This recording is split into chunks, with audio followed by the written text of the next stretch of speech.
အေယာဝတီမှာဆုံးသွားတဲ့ကိစ္စနဲ့ပတ်သက်ပြီးတော့ ထိုင်းနိုင်ငံရောက် TikTok ဆယ်လီတူဖြစ်တဲ့အေယာဝတီမဟာမင်းညကလူတက်လူရက်ခံလိုက်ရတယ်ဆိုတော့စိတ်မကောင်းစရာသတင်းတစ်ခုထွက်ပေါ်လာပါတယ်။ဖြစ်စဉ်ကတော့သူဟာမင်းညကတည်းကအိမ်ပြန်မရောက်လာပဲပျောက်ဆုံးနေခဲ့လာပါ။ဒီကနေ့ plan တွေချီမှာတော့လူပြတ်တဲ့ခြံဝန်းကျဲကြီးတစ်ခုတည်းကကုတ်ကိုပင်းကြီးအောင်မှာအသက်မက်လျက်တွေ့ခဲ့ရတာဖြစ်ပါတယ်။သူစီမှာပါသွားတဲ့ iPhone 17 Pro Max နှလုံးနဲ့ရွှေဆွဲချိုး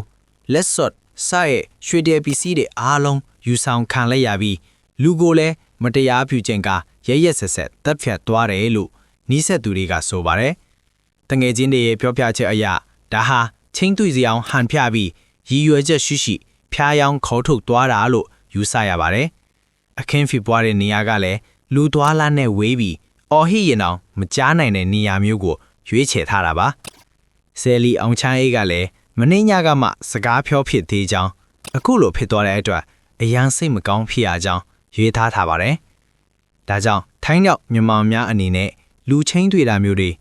အဖို့မပါပဲတွာလာတာမျိုးတွေကိုအထူးသတိထားကြဖို့တိုက်တွန်းလိုက်ရပါတယ်ခင်ဗျာ။